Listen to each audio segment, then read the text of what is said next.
امبارح خلص مباراة بيراميدز والزمالك، وخلصت 1-0 للزمالك. وطبعا انا طلعت بس مباشر ونزلت فيديو واتكلمت فيه. بس انا عايز اوضح حاجة بس للزملكاوية، بس معلش في كلمة يعني. هو الجون الاولاني لما انا يعني قعدت اشوف كده ملخص المباراة، وبعدين ركزت في المباراة شوية.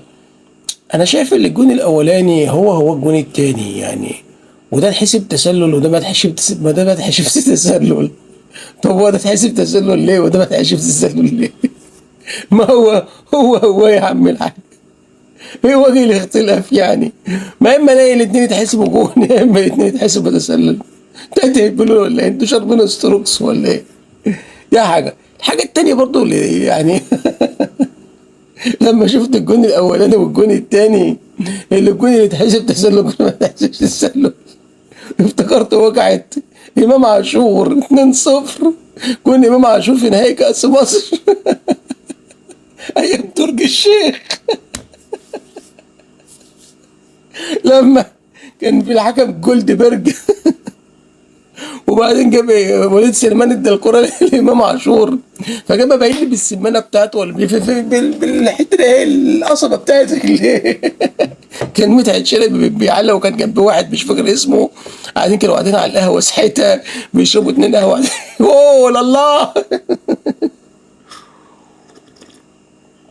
المهم يعني، فالحكم قال لك تسلل، وبعدين رجعوا للفار، وبعدين قعدوا ساعة في الفار لغاية لما حسبوها جون.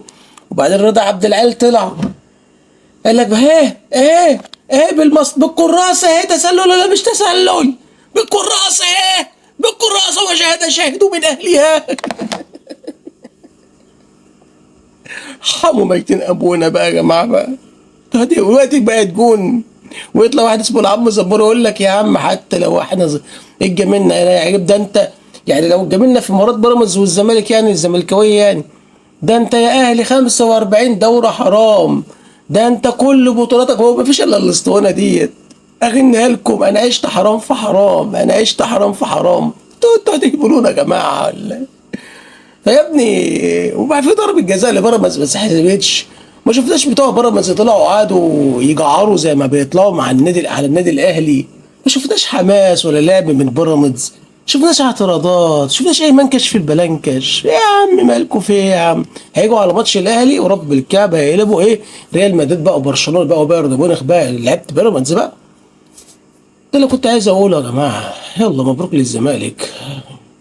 التفويته. سلام يا جماعه، سلام. مباراه متفوته يعني.